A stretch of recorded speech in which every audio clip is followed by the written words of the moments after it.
We all know the truth. More connects us than separates us. But in times of crisis, the wise build bridges, while the foolish build barriers. You raise walls, I destroy them. Let's see who prevails. Just because something works doesn't mean that it cannot be improved. I say we take off and nuke the entire site from orbit. It's the only way to be sure. Allow my sword to join you in the fight against evil. The world needs us to chase dreams. We have to dedicate ourselves each and every single day to this fight because I can't do it alone. You, the people, have the power to create machines, the power to create happiness.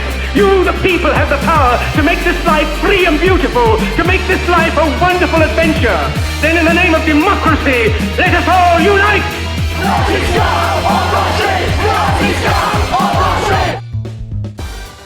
Welcome to the Skiffy and Fanty Show. Today on Signal Boost, we have Tracy Barnett, game designer, author, podcaster, and more. Welcome to the show, Tracy. Thanks for having me. Of course. So start us off by telling folks about yourself and your work. So, as you said, my name is Tracy Barnett, and I am a tabletop role-playing game designer. I am a podcaster. I am genderqueer. My pronouns are they and them. And I have been designing games now for 7 years. I think that's right. I actually was just looking at my publication portfolio, and I have done, 1, 2, 3, 4, 5, 6, 7, 8 games that I have published that are like full-size games, or either done myself through Kickstarter or with other publishers. And I am now on my 9th small game that I'm doing through my Patreon. I've done one a month for the last 9 months. I'm hoping to get to a year on that. Yeah, I design all kinds of stuff, from serious to dramatic to silly. I run a podcast called The Other Cast. There is an actual play component of that, where there are a couple of different RPG actual play shows that I record with my friends here in town.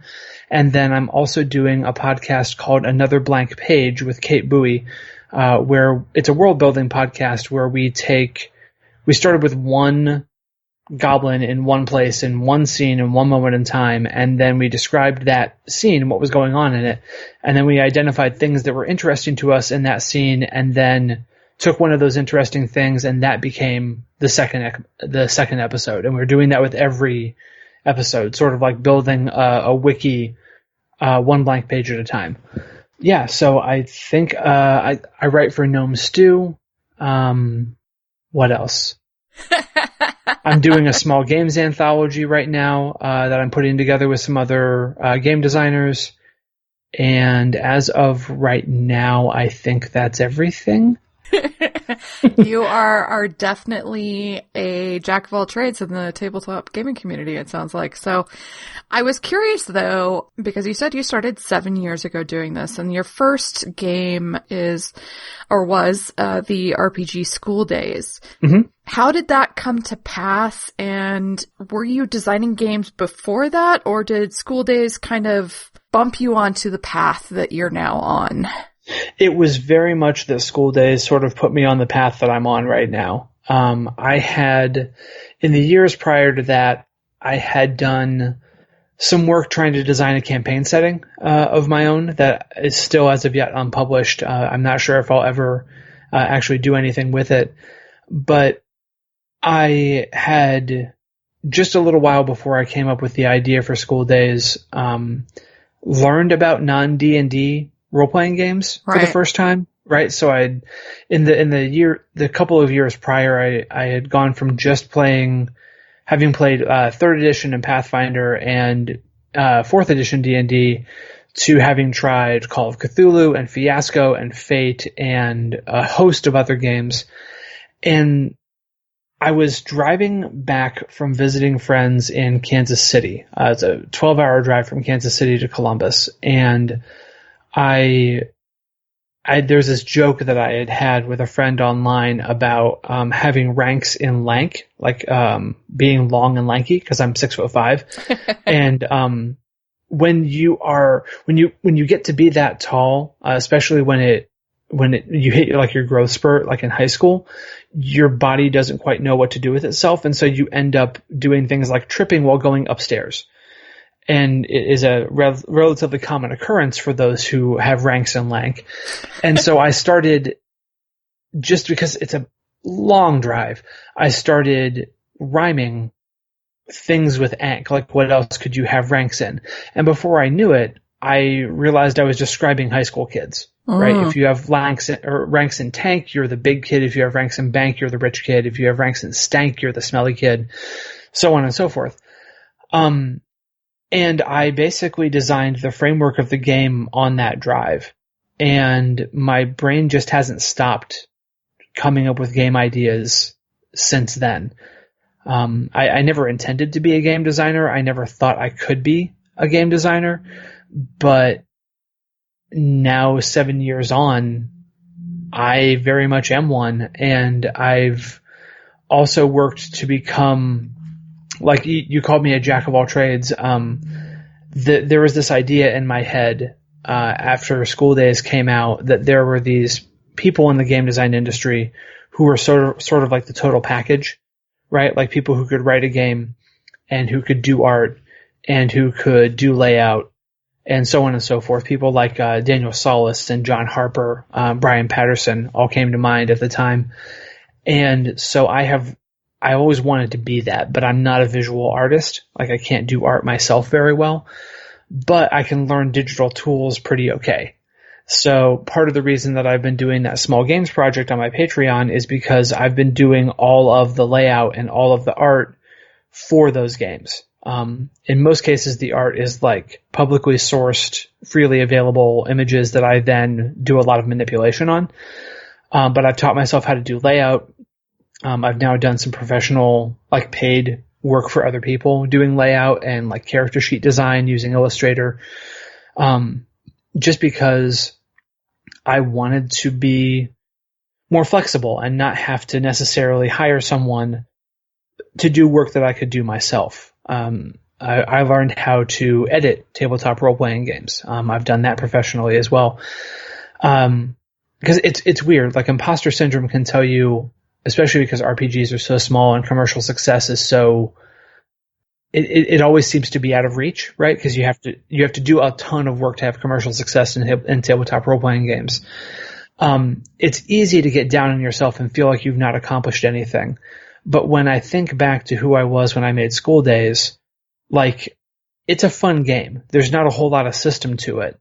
And I managed to make a nice published product because I hired people who could do that work. Like I hired Brian Patterson to do the art and I hired Daniel Solis to do the layout.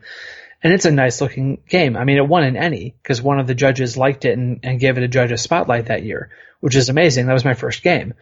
But I wanted to make sure that I could consistently do work that I could be proud of and do it without having to rely on other people unless I knew it was going to be a bigger project. That way I can get small ideas out of my head and out onto paper and not have them bother me any longer because there are just too many of them. Yeah, absolutely. So I've been basically out of the tabletop role-playing community for a very long time now. And I've kind of been watching from the periphery as, you know, people around me, obviously on Twitter, start sharing these, smaller games based on other systems and whatnot. And I'm curious because TTRPGs they've changed a ton since I was a kid and only had D&D. I was specifically an AD&D kid. And then I had Cyberpunk a little bit later and some White Wolf by the end of high school and so on and so forth. But they've changed a ton since those days. And I'm curious how open source systems have really sort of changed the field, and what do you think that means for the future of tabletops? The sort of open secret of game rules is that when it comes down to it, every single set of game mechanics is already open source because you can't copyright game mechanics You can trademark individual things, but that's a whole different process. Like Magic the Gathering tried to trademark tapping, or patent it, one or the other, I forget. But there was still this perceived thing that, well, I can't use someone else's system. And generally it's polite to ask someone for permission to use their mechanics if they don't explicitly say so. But when Dungeons & Dragons made 3rd edition open through the OGL, I think it changed the landscape of how game mechanics were perceived. Because suddenly you could write things that used the system that was compatible with the biggest game in the industry. And they walked a whole lot of that back in 4th edition, but that was a box that you can't really close up again, right? Because we got Pathfinder because of that. We got 13th Age because of that. And we got all kinds of other things, like Starfinder now exists because Pathfinder existed because D&D 3.5 was open and 4th edition was not. So it changed the industry irrevocably. And now you have companies like Evil Hat who made Fate Core and Fate Accelerated freely usable under a Creative Commons license. You've got folks like Vincent Baker who said, okay, yeah, you can use Apocalypse World as your framework, just basically check with me, and folks like John Harper who have made a bunch of different systems that can be used under a Creative Commons license as long as you're not selling the work for commercial profit, right? Like Lady Blackbird and Lasers and Feelings. There's just tons of amazing stuff out there. And the bit about mechanics not being able to be copyrighted means that the natural impulse that you might have at the game table when you've experienced a lot of different games, say you're playing a D&D campaign and you're like, well, this bit's not working for me. What else could I use? You've got other mechanics floating around your head now because you've broadened your experience. And I think the same thing happens to tabletop game designers, because the more games you play and the more games you experience, the more your definition of what is a game becomes broad. And you end up going places that you never thought you would ever consider for making a game. Right. With the small games project that I've been working on for my Patreon, like some of them are relatively traditional types of games. 2 of them are journaling games. They're single player games where you draw a card from a deck and it means something, and then you write down something because of it. And that's the whole game. There are no other players but you and the amount of time you take to play it. There's one that is this sort of idealized fantasy about being able to provide exactly what your romantic partner needs, called Draw a Bath for Your Love, that like you can play you can make a fictional person and make a persona for yourself and like play it out as a game that doesn't, where no one actually exists within it. Or with someone's consent, you can play that game with another person and actually see to their needs. Right. Right. And that it's a totally different mindset of how games function than I would have even imagined, 3, 4, even 2 years ago. So I'm really happy to see things like game jams going on and things like Game Chef happening.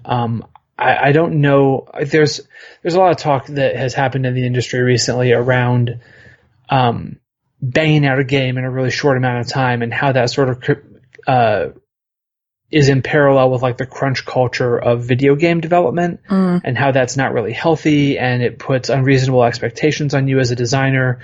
And to an extent that's true. Like if that's your only model for game creation, that's highly problematic. But I think there is a lot of room in the industry for games that you can sit down and write an entire game tip to toe in like 2 hours. Right. And there's also room for the massive, setting-rich, sprawling games that are designed for campaign play that take months or years to design. Just like there's room for flash fiction and there's room for epic novels in fiction. Like there has to be space for all of these things because they're all games. Right. And the thing that I'm the most excited about is I always look forward to seeing a thing that makes me go, well, that's not a game, is it? And then as soon as I think that, I erase that thought and just broaden my definition of what a game is. Because suddenly there's something more that I could do as well. Yeah, I just saw the game Sandwich County from Swords and Flowers. Mm-hmm. And my first reaction was, how is that a game? Just like you said, like, how can that possibly a game? And then my second reaction was, oh my God, there's a role-playing game about making sandwiches? Mm-hmm. And I found it absolutely delightful. And there seems to be a lot of that, those smaller explorations of not just what a game can be, but how a game can develop you as a person and as a player, which I've just been absolutely fascinated by. But that brings me to Iron Edda. Mm-hmm. Where does Iron Edda fall into the flash fiction versus epic novel sort of category? And, what themes and mechanics do you really like exploring in your own games? So Iron Edda is a game that it's had 3 different iterations that I've written so far. The first was a stretch goal for somebody else's Kickstarter that never got published because they never ended up paying me for the work. The second is War of Metal and Bone, which is a game that I wrote and kickstarted myself. And the third is Iron Edda Accelerated, which is the most recent iteration that was published by Encoded Designs. And it is a full-on game designed for campaign play. The current version uses Fate Accelerated, specifically the drift of Fate Accelerated that's found in Dresden Files Accelerated, where everyone has a destiny or an archetype that has certain powers and abilities, like a D&D class, that are specific to that destiny. And then there's a lot of flexibility within that framework to really make the character your own. And I guess the themes that Iron Edda explores are the telling of personal stories on the backdrop of an epic conflict, right? Mm. So like Ragnarok has happened in the form of 50-foot tall metal dwarven destroyers rising out of the ground. Humanity's last best hope is people who have chosen to bind themselves to the spirits of dead giants and summon forth their bones to treat it like Pacific Rim or Attack on Titan. And you've got people with immense power, someone who can summon the bones of a dead giant from the ground and stand toe-to-toe with the massive 50-foot tall dwarven destroyers, but who, when the bones are away, are also just people who are living with a dead giant in their head, who have to exist within the holdfast, the place that they live alongside everybody else. And the same is true with all the different destinies, whether you are someone who is a rune scribed and can call upon a specific power at an immense power level, or even a farmer who your focus is defending your home and the lands that you've held for generations. There's this massive Ragnarok level conflict going on all around you and in the background, but when it comes down to what plays out in a session of play, it's about personal stories. Mm-hmm. And I think in the games that I design, they're all over the place. Some are real tropey. Like I wrote a game for my Patreon called Gasbound, which is basically like a pastiche of all the Fast and Furious movies, where you are your car and your car is you. Drive until there's nothing left, right? And it's that sort of like ridiculous, over the top thing, but it's still about the characters within that context. Right. Right. The action is melodramatic and intense and over the top, but it's still about the choices that the characters are making. And I like seeing character expressed through different lenses like that. So even if the game is, so for example, the game I'm working on right now for Galileo Games is called Valkyries. And the idea is heavily influenced by the Borderlands series of video games, But rather than being like a loot shooter type of experience, the Valkyries are beings with immense power. They were trained for a war that is now 500 years gone. They've been in stasis. They've woken up. It's very video game tropey, right? You wake up, but instead of, oh, there's this massive existential threat that you, big bad warrior, need to go fight, you're just a person in the galaxy. Like, 500 years is gone from you. You should have been long dead. But now here you are in the world, one of the most powerful things around. What do you do? Yeah, you can do violence to things as easy as taking a breath. But when that's who you are, it's the Superman question, right? It's when you're the most powerful being on the planet, what do you choose to do with it? And so the game is going to be bent towards the exploration of how do you help people when the tools in your toolbox are not necessarily aligned with that, and when you do come up against threats that you could just take down with your violence. Do you do that, or do you do something else? And what are the different fallouts from that? Mm-hmm. So it's still all about the people. The context just changes. Because I think that the experiences that people bring to the game table and the experiences that they play out while playing games, those are some of the most interesting things that you can explore. Absolutely. Well, thank you so much, Tracy, for coming on the show today. Can you real quickly tell everyone where they can find you and your work? Sure. You can find me online most places as The Other Tracy, Tracy, and that's all jammed together as one thing. So that's Twitter, theothertracy.com. You can listen to my podcast, which is The Other Cast. You'll find all the actual play and another blank page there. And then you can support me and my small games and my Patreon and all that good stuff at patreon.com/Tracy Barnett. Fantastic. Again, thank you so much for coming on the show today. I have learned more about tabletop RPGs than I've been able to do just wandering around on Twitter. So I really appreciate it. Well, thank you very much for having me. It was a great time. Of course. And listeners, go check out Tracy and all of their work. There's a lot of it, so I'm not going to give you a specific thing, except that I know Iron Edda Accelerated, I believe, is the last big project. Mm-hmm. So maybe go pick up a copy of that.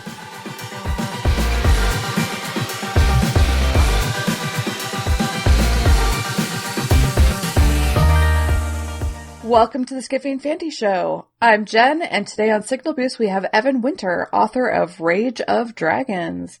Welcome to the show, Evan. Thank you very, very much for having me, Jen. And by the way, I love the name Skiffy and Fanty. I'm not going to lie. I didn't pick up on the fact that it was for science fiction and fantasy for a little bit of a while there. So I'm a little slow on that, but love the name. You're not the only one. We actually did an entire booktube section on the meaning of Skiffy and Fanty because it's one of those things that just, trips people up a little bit. And thank you, by the way. Oh, no worries. So tell us about yourself and give us the elevator pitch for Rage of Dragons. Okay. Like you said, my name's Evan Winter. I've worked in entertainment in some capacity or another for the whole of my adult life. I used to be a music video director and did that for about a decade and a half. And then finally, worked a corporate job for a short while and, actually liked it more than I thought I would because I'd never done something corporate before. And when that ended, thought to myself, before I hop into the next possible corporate gig, I want to try and do something I've always wanted to do, which is write a book. And from that thought, from that kind of bucket list idea came the Rage of Dragons. And what is the Rage of Dragons? I kind of like X meets Y's, even though some people don't love them. But the X meet Y that Orbit is using for the book is Game of Thrones meets Gladiator. Which sounds like a fabulous combination. Who wouldn't like that combo? I suppose maybe some people, but they're crazy. So I understand that this book was originally self-published and, like you said, has now been re-released by Orbit. So tell us about sort of what brought you to self-publish it in the first place and how you got here with a 4-book deal. And was there additional editing process for the re-release? You know what? That's a great question, because the reason I self-published in the beginning was that I'd spent my, again, entire adult life doing creative work, but always being sort of downstream from the initial act of creation. So as a music video director, the real art that you're serving is the musician's art. And so they've started with that work, and you're trying to serve that music with a vision, sure, but it has to come from what they're doing. And so my whole life has been sort of getting the chance to make and create things, but always having to do it based on someone else's idea or initial conception. And so this was my one chance to really sort of do something for myself and to tell a story that I wanted to tell from start to finish, and that a story that meant something to me. So that's why I think, without knowing enough about the publishing industry as a whole, I decided to self-publish. I didn't approach any agents. I didn't query at all. I wanted to tell the story the way I wanted to tell it. And so I did that. And I was fortunate enough as a self-published author to find readers and to have them, it seems, enjoy the story that I was in the process of telling. And that led to the interest by Orbit and my editor there. And I guess when I started speaking with my editor, I guess I was also pretty concerned about how much Orbit might need or want to change the story I was telling. Again, probably from a position of ignorance around what traditional publishing means and what it's about. Because as we sort of went through the process, I realized, at least with my editor and with Orbit so far, their goal is definitely not to change the story you're telling. Their goal is to help you tell the story to the very best of your ability. And so I really appreciated that. And that was what really made me sign on the dotted line, was the opportunity to have professionals, people who do this for a living, day in and day out, help me better my craft and help me tell the best story that I could possibly tell. So yes. Yes. It did go through additional editing. Yes. Okay, I was curious about that because, I mean, so everybody, if you go buy the old book, it's going to be different from the new book. Maybe not significantly, but enough. No, definitely there are differences. And I think that the differences that were made smoothed out the story, made it stronger.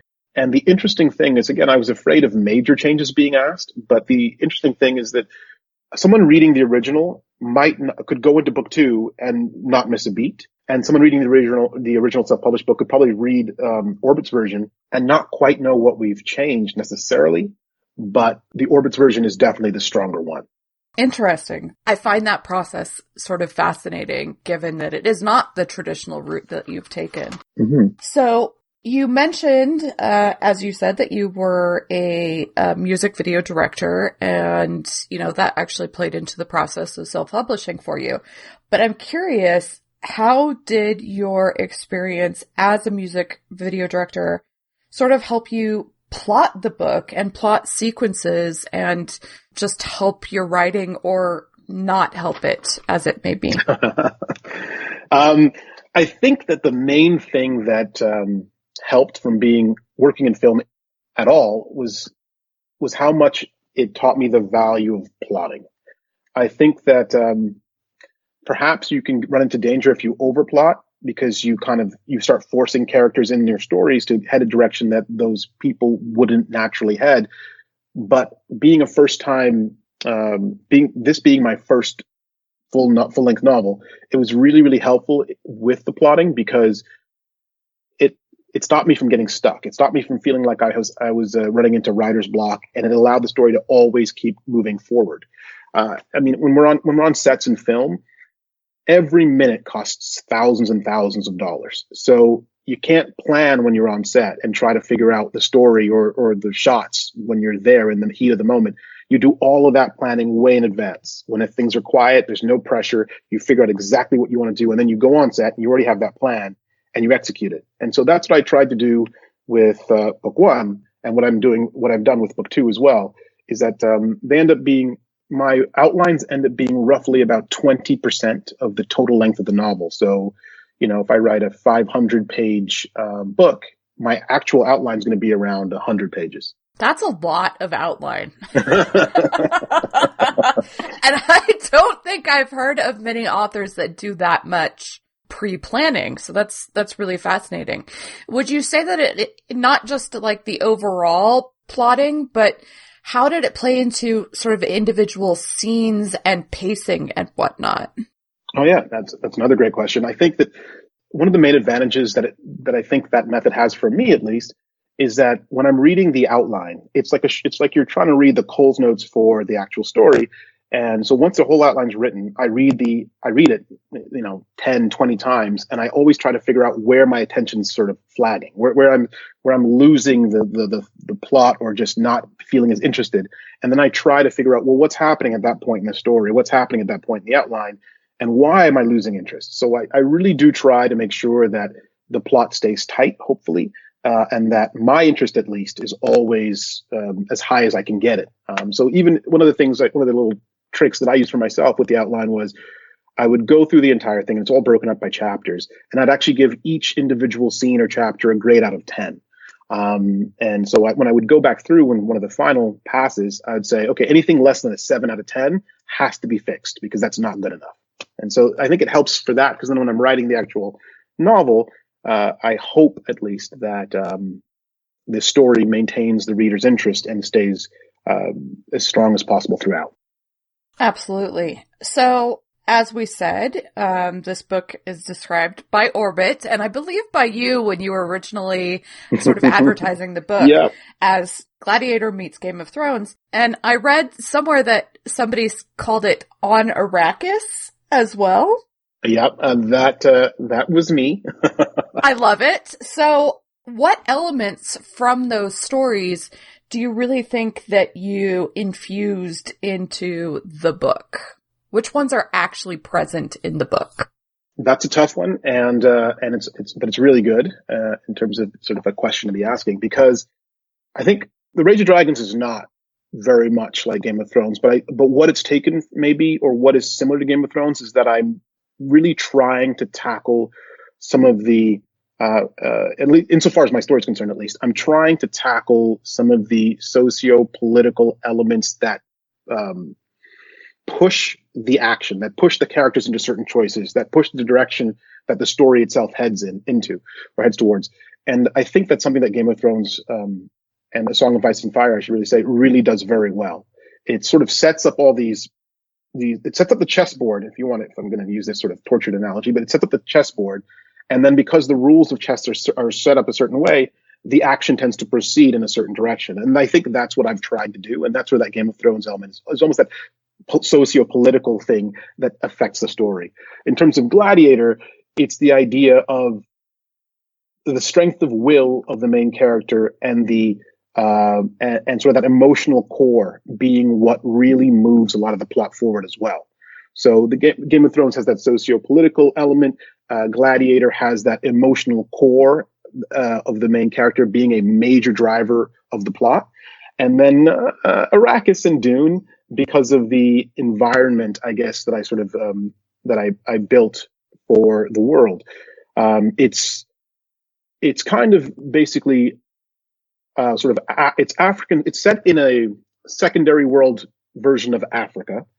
And it's not built to be Africa as it really is now, but Africa, I grew up in Africa, so Africa as I remember it growing as a child. So all of the things that are African in the book are seen through my child's memory of the place. So the grass is taller a little bit. The trees are a little bit, more exaggerated than what they really were. The landscape is bigger and more rolling with slightly larger mountains. And I did that on purpose because I wanted to take my child's memories and version of the land where I grew up and put it onto the page. Well, that sounds absolutely beautiful to me. So, well done.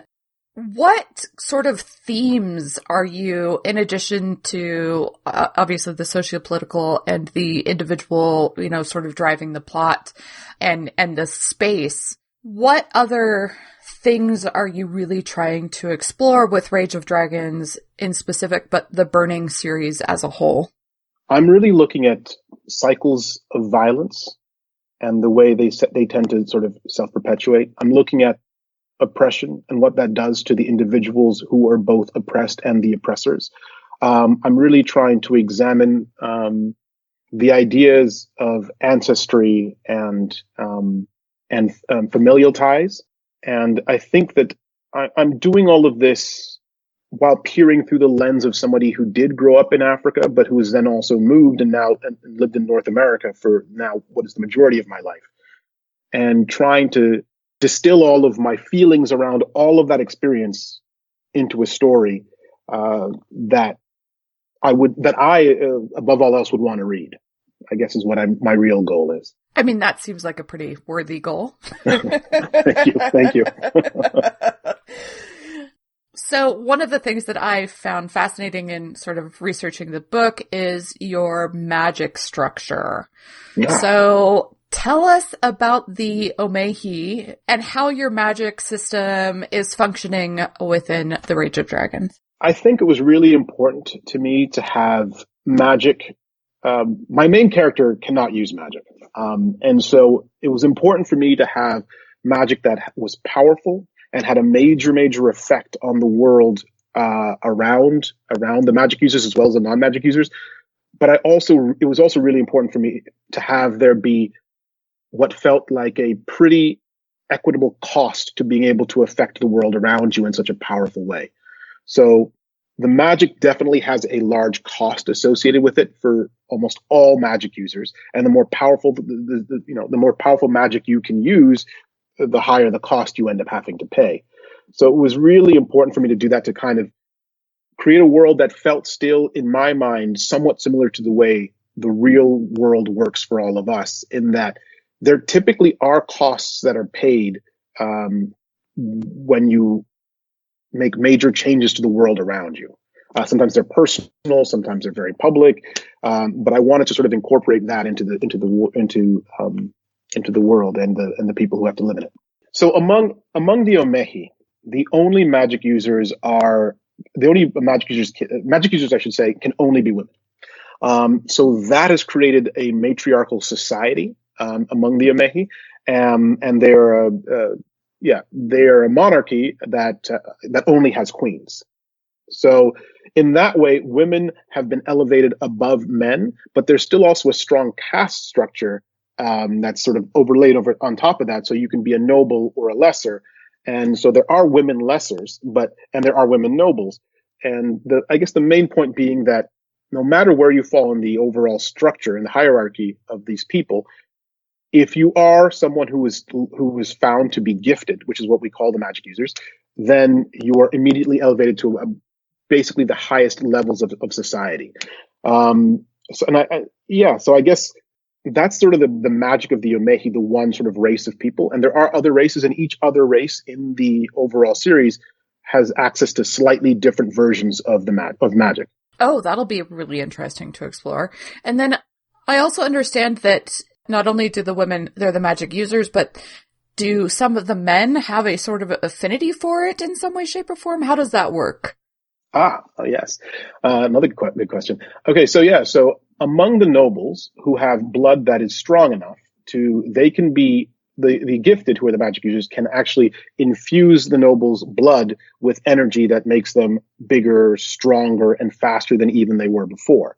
So they become basically massive killing machines. And that's a large part of why the Omehi are so powerful in war.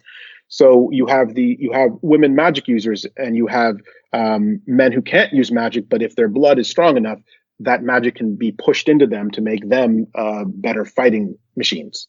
I see. And I'm not going to ask for anything more than that because I don't want to spoil anything for myself, because the book is sitting on my side table ready to read. Excellent. So tell us about where we can find you and your work. Oh, excellent. Thanks for asking. You can find me on evanwinter.com. The place where I sort of speak the most to people currently is Twitter, and my Twitter handle is @evanwinter on Twitter. And I think that sort of tends to be the platform that I I'm the most comfortable with. It seems very easy to start conversations and just sort of hang out with people in that way. I am also on Facebook at EOM Winter, EOM Winter, and I definitely try to answer stuff there as well. Fantastic. Well, thank you so much for joining us today on Signal Boost, Evan. Thank you very, very much for having me, Jen, and thank you to the entire Skiffy and Fanty team. And thank you, listeners, for checking out today's Signal Boost with Evan Winter.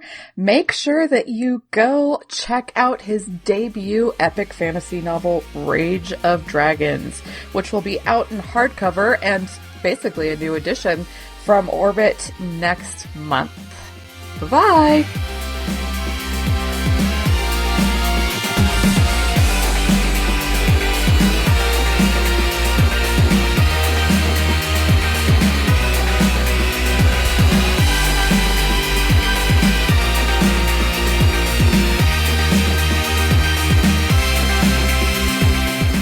If you would like to support this show, you can go to patreon.com/SkiffyandFanty or find us on Twitter at SkiffyandFanty, our webpage, SkiffyandFanty.com, or you can even send us an email at SkiffyandFanty@gmail.com. The intro music for this podcast was taken from Rock Thing by Creo. You can find out more about their music on freemusicarchive.org.